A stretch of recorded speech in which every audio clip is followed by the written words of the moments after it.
शांत रहिएगा। अब जा रहे हैं आपका जो ट्रांसलेशन है बनाने, ठीक है। पहला बोलिए, हिंदी में लिख कर तब बनाएंगे ताकि समझ में पूरा आएगा। चलिए पहला बोलिएगा तो। देखिए ध्यान से, स्पष्ट रूप में समझिएगा, नहीं समझ में आएगा पूछिएगा। मुझे पत्र लिखना है। क्या करना है? लिखना है। लिखना है। मुझे पत्र लिखना है। बताओ इसमें सब्जेक्ट कौन है? मुझे का स्पेलिंग क्या होता है? आई के साथ बताइए, आई के साथ हैव की हैज? हैव ना। तो आई हैव और इन्फिनिटिव का काम कौन करेगा? लिखना। तो आई हैव टू क्या होगा? Write a letter. बोलिए सही है। I have to write a letter. Note करते चलेगा साथ में, ठीक है। दूसरा बोलिएगा। मुझे काम करना पड़ता है। बहुत बढ़िया। मुझे काम करना पड़ता है। मुझे काम करना पड़ता है। मुझे का आई के साथ है। अच्छा, काम करना पड़ता है ना जी। आई हैव टू वर्क होगा। क्या होगा? I have to work. I have to work. तीसरा बोलिएगा। राम को घर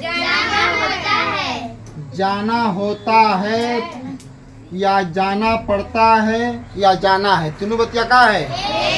देखिए, देखो इसको ऐसे से बोल सकते हैं, राम को घर जाना पड़ता है, राम को घर जाना है और राम को घर जाना होता है। बस समझे ना।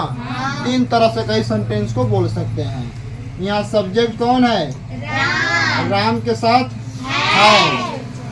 टू गो, टू होम, यही होगा। चौथा बोलिएगा। भारतीय किसानों को कड़ी मेहनत करनी पड़ती है। बहुत बढ़िया सेंटेंस है। भारतीय किसानों को कड़ी मेहनत की काम है। अच्छा, भारतीय किसानों को कड़ी मेहनत करनी पड़ती है। देखो, कड़ी मेहनत मतलब कि कड़ा काम, ये ना होगा। कड़ी मेहनत मतलब क्या? कड़ा काम।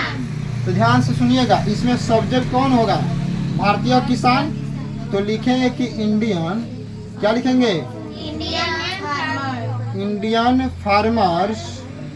अच्छा, बहुवचन में ना है जी, प्लुरल ना है। तो जब सब्जेक्ट आपका प्लुरल हो तो वर्ब भी कैसा होना चाहिए? प्लुरल। यानी हैज लेगा कि हैव लेगा?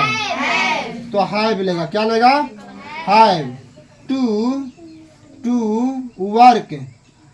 कड़ी का होता है हार्ड। क्या होता है? हाँ, यानी work hard. To work hard यानी कड़ी मेहनत। क्या होता है? कड़ी मेहनत। बहुत बढ़िया। पांचवा बोलिएगा। उन लोगों को देश की सेवा करनी है। उन लोगों को देश की सेवा करनी है। देश की क्या करनी है? सेवा करनी या सेवा करनी है कह सकते हैं। सेवा करनी पड़ती है कह सकते हैं। तो उन लोगों को यही सब्जेक्ट है। तो हो जाएगा दे हैव टू। और सेवा करना का होता है सर्व। क्या होता है? सर्व ना। To serve. They have to serve the country. The क्या होगा? The country. धन्यवाद।